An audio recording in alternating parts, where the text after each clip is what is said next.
Hello, everyone. Good morning, good afternoon, good evening. Welcome back. We're continuing on reading Jesus Christ, the Christ letters, the truth.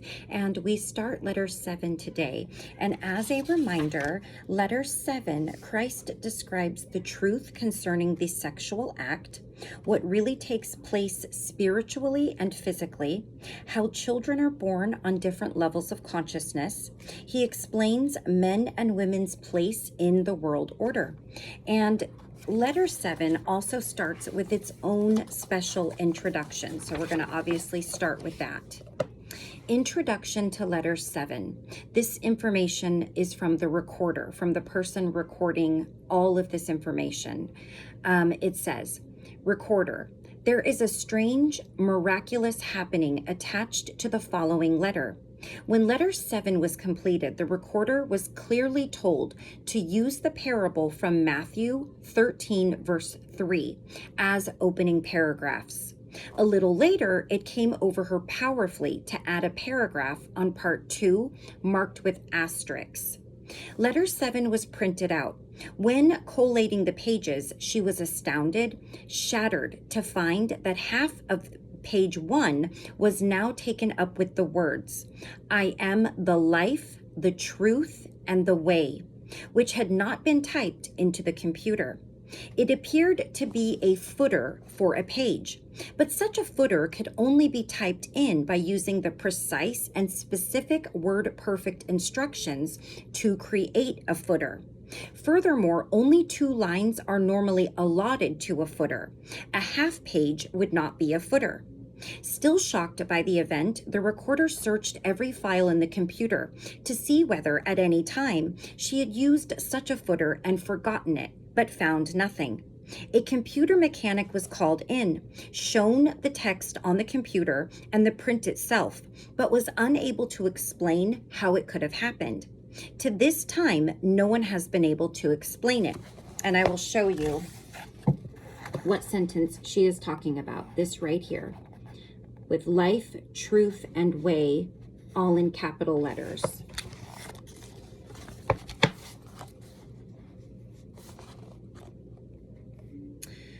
For those who may not be aware of it, this statement, I am the life, the truth, and the way, was made by Jesus Christ when describing himself during his mission in Palestine. The text had already been quoted and explained by Christ on page 8 of letter 7, but he had used the words in a different order. When you read the paragraphs marked with the 2 asterisks on page 2 in conjunction with the footer on page 1, they will undoubtedly take on new meaning for you because they are obviously linked. First of all, the wording of paragraph with the 2 asterisks was energetically dictated and typed on the computer. And at some time immediately afterwards, the footer was added to the bottom of the first page, which I'll show you. Another mystery. How is it that this footer was not noticed at the time of printing?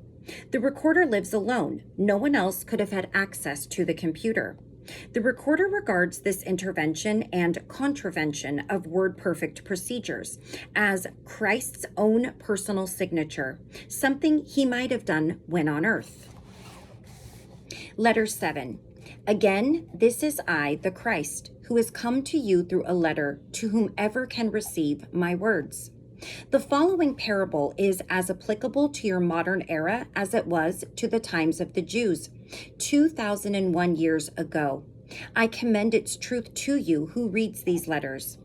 A sower went out to sow, and as he sowed, some seeds fell along the path, and the birds came and devoured them. Other seeds fell on rocky ground, where they had not much soil, and immediately they sprang up, since they had no depth of soil.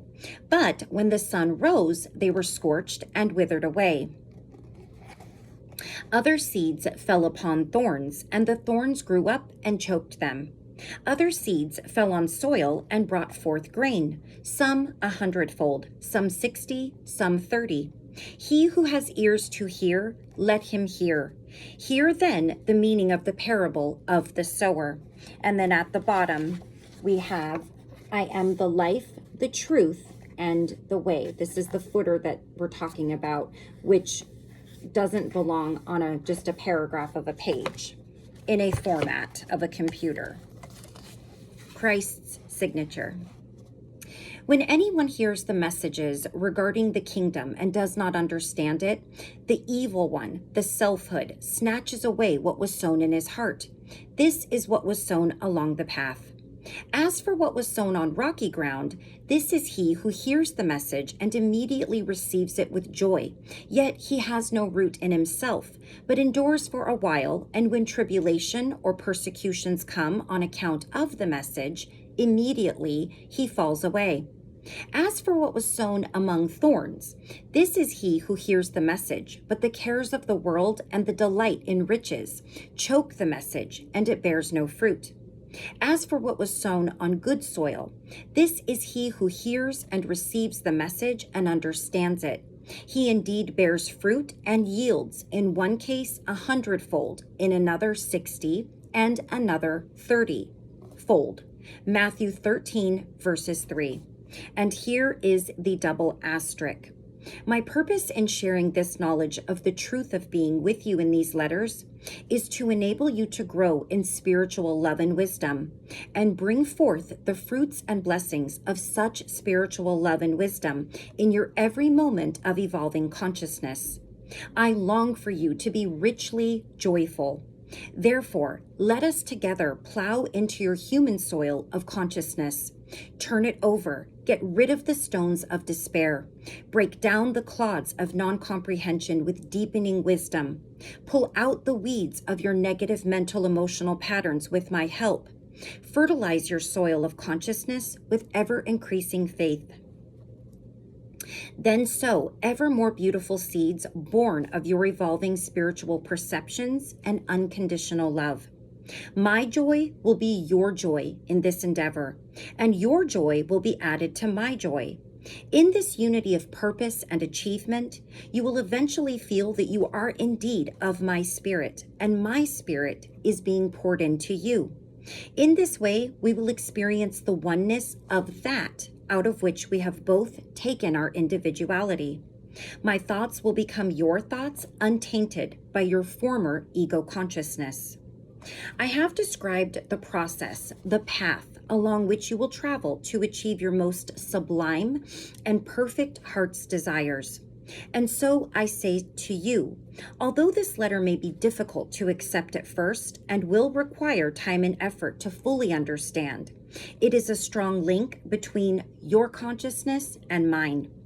In my transcendent state, I can do no more for you when you call upon me than I could if I were to return to earth in a physical body, when you might see me with your eyes and hear me with your ears.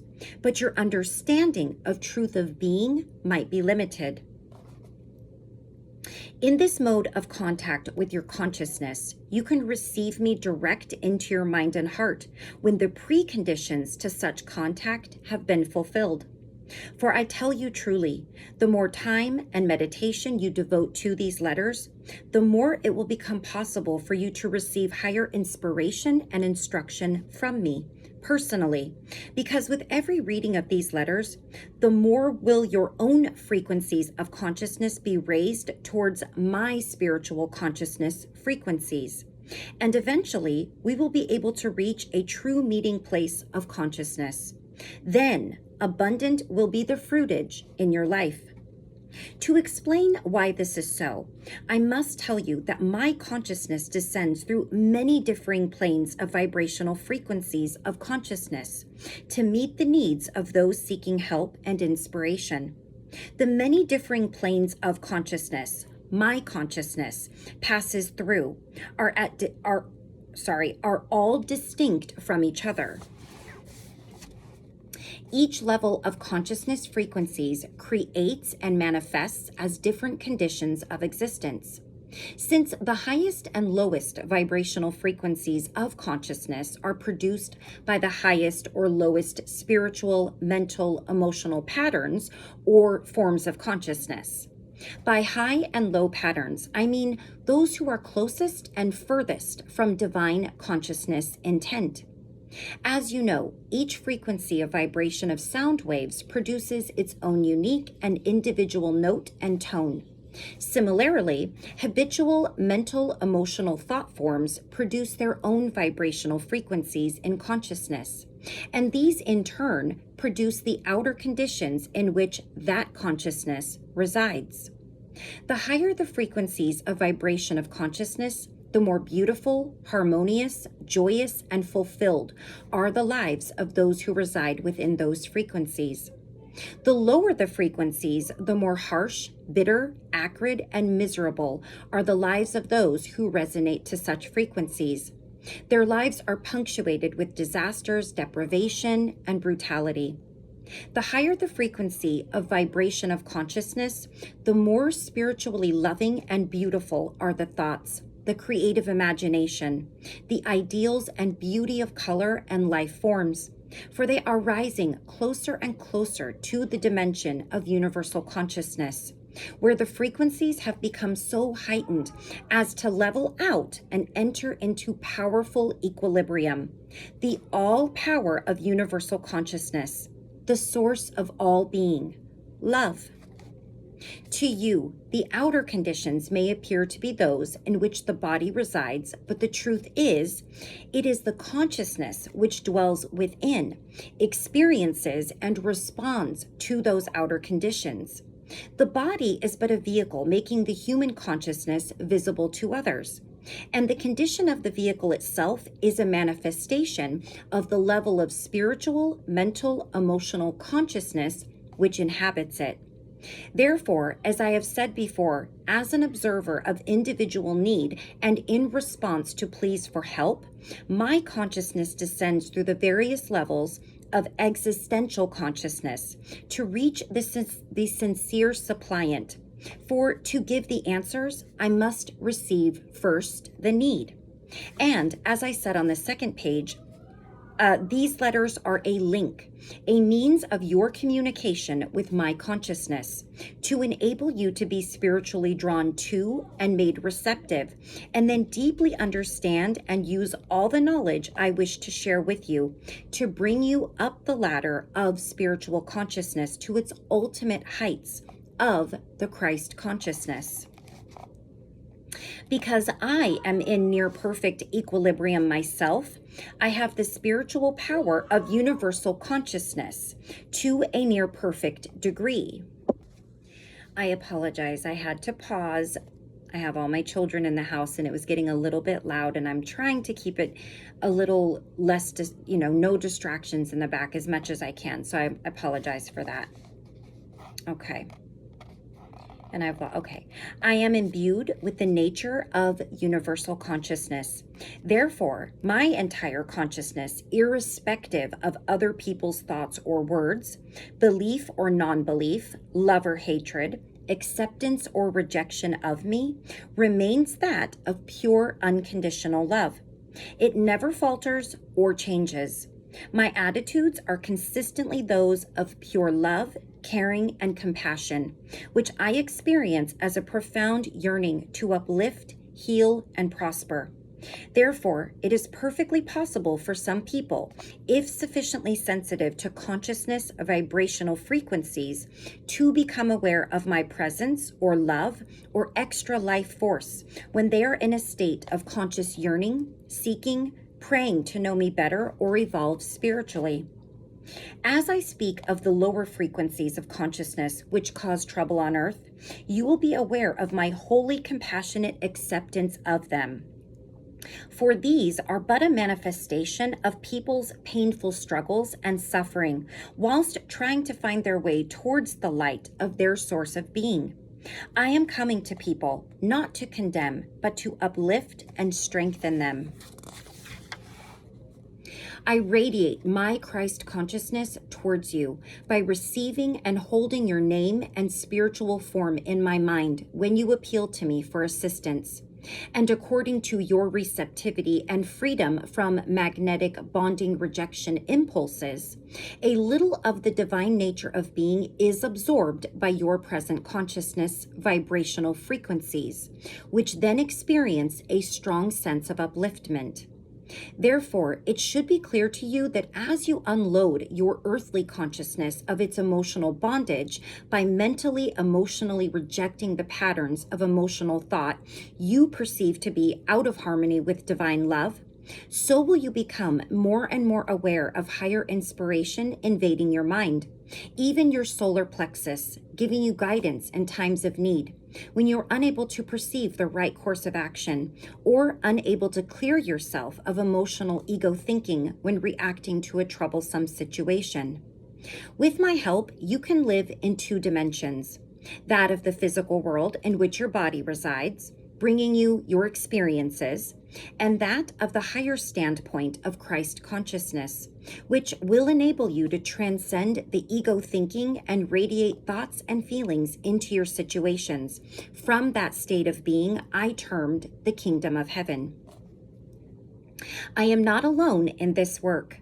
There are innumerable, most highly transcendent, spiritual, beautiful, lovingly intelligent souls possessing entrance to the dimension of Christ consciousness, working with me to help people.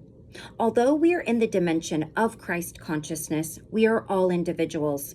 We are not replicas of each other. We all express the Christ consciousness in different, glorious ways. The emphasis of our activities placed on differing facets of creativity.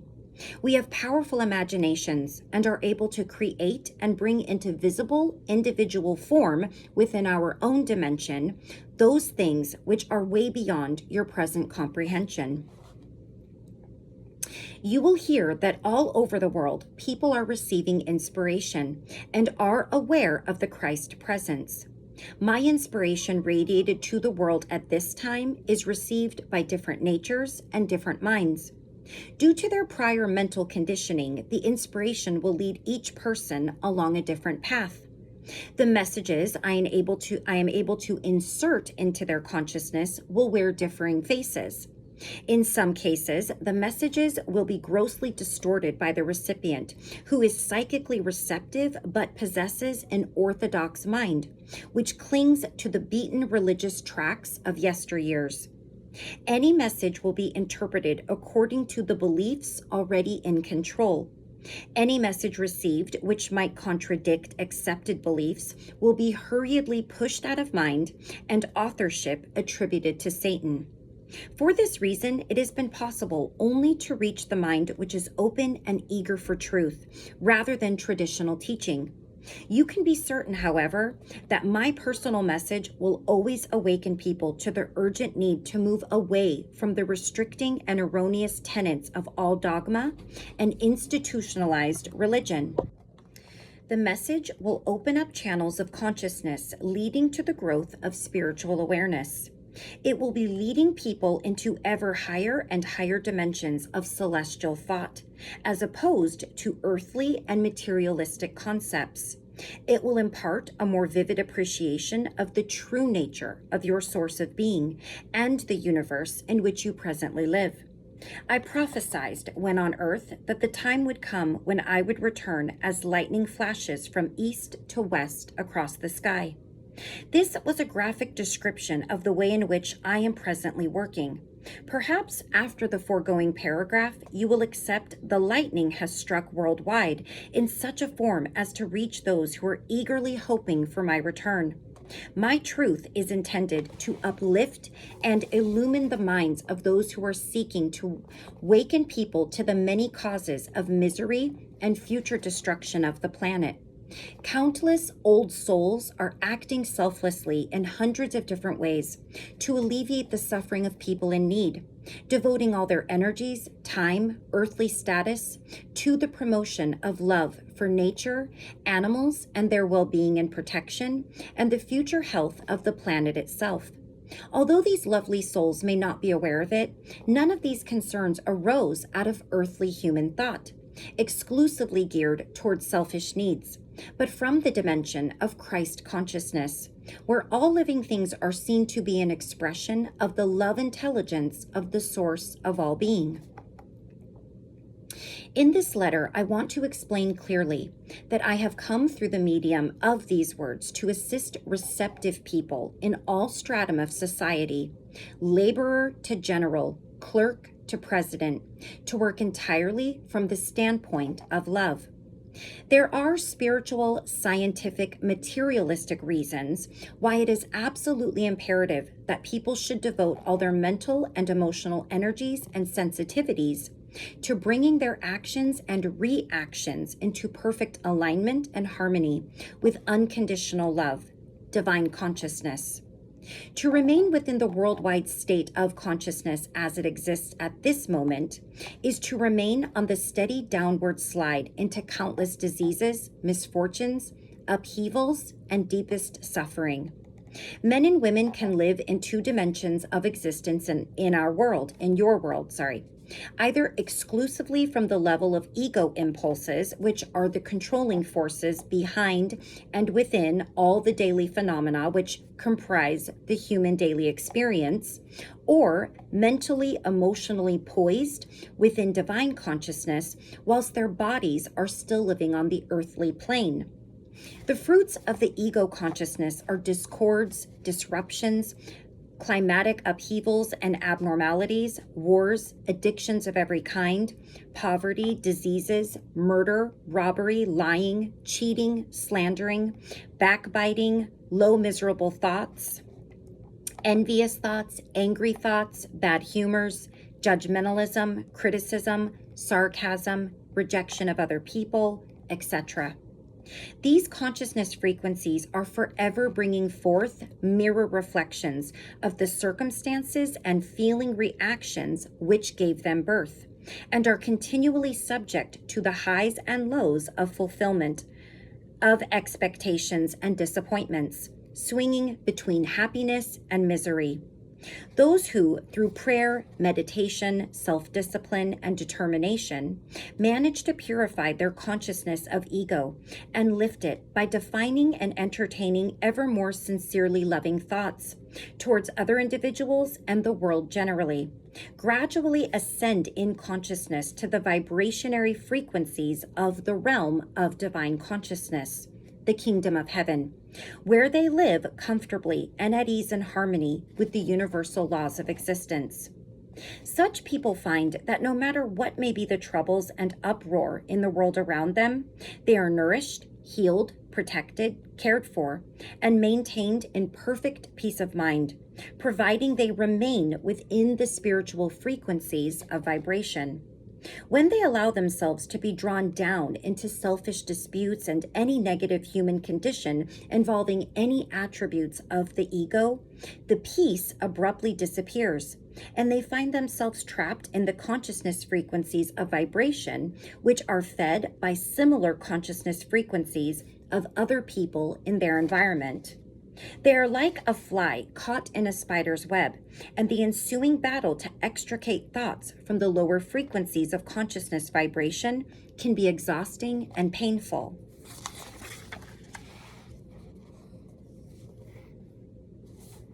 I'll read one more page just to it's kind of stopping in the middle of a thought if I stop here. At such times, constant meditation and prayer, a plea for help, strength and guidance in achieving the right emotional attitudes are the only means by which a spiritual traveler can find their way back from the entrapping lowered energy fields to a state of harmony with the heavenly consciousness frequencies of vibration. You may think that the foregoing is too difficult to understand and not necessary in your search for spiritual upliftment. On the contrary, this understanding of the nature of your consciousness is highly important. If you should find yourself descending into lowered consciousness frequencies of vibration and experiencing the conflict between what you are feeling at that moment and what you know you ought to be feeling or would like to be feeling, you will experience more control if you realize you are suffering because you have allowed your normal spiritual consciousness vibrational frequencies to drop. Pinpoint the reason and take it to divine consciousness for a resolution of the inner conflict. In time, guidance as to the correct attitudes and affirmations to clear the problem will be given you swiftly in response to your prayer. Furthermore, as you lift your level of consciousness frequencies, you will find that you are inwardly strengthened in spirit and life force. And the opposite occurs when you find yourself entrapped in lower consciousness vibrations, either through a personal descent into lower thought frequencies or by being emotionally drawn into them through communication with a negative or egotistic personality. When this happens, you will experience a loss of energy. This loss of energy results in a depletion of physical energy in your body cells. Therefore, when deliberately setting out on a spiritual journey, you should visualize yourself as being like a traveler boarding a train bound for the destination of your choice. If when traveling, you leap out of the window on glimpsing verdant valleys or exciting cities offering pleasures of some sort, and go wandering into highways and byways far removed from the journey you had originally undertaken, you will find it very difficult to resume that original journey. First of all, you will have to go through a cleansing of the lower consciousness energies you absorbed during your jaunts into other areas of interest. This may take a long time, and you may have to go through other painful experiences to enable you to go through the necessary cleansing of your consciousness again. Everything you do in life, you are either moving forward spiritually or moving into areas of consciousness detrimental to your search and long-term journey towards higher levels of spiritual consciousness. You never escape the processes of consciousness, nor from the inexorable working of the laws of existence. You cannot put your life on hold as you dodge off to have a little fling which you think won't matter since no one will know. Whatever you do is an action in consciousness, and whatever it is, promotional of your well-being or contrary to your highest good, will have its repercussions of a like nature. Everything in your life is related to some other activity in consciousness. Nothing is isolated from everything else. People think that what they do today is in a compartment. They think that today becomes yesterday and is past, and it can have no bearing on their today. But unfortunately for them, they will find it cropping up in their experience as reaping time in 6 months, a year, or even 10 years ahead, when the consciousness energies have attracted what is necessary to bring about their visible manifestation. Then people wonder, why did this happen to me? Why me? All right, I think that's a perfect place to stop. So we'll go ahead. I lost my bookmark here, but I'll put this one in. We'll go ahead and I'll put my bookmark in. And in the next video, we will continue reading on to letter 7. I love you all very much. Take care of yourself. Take care of those around you until I see you again. Take care until next time. Bye-bye.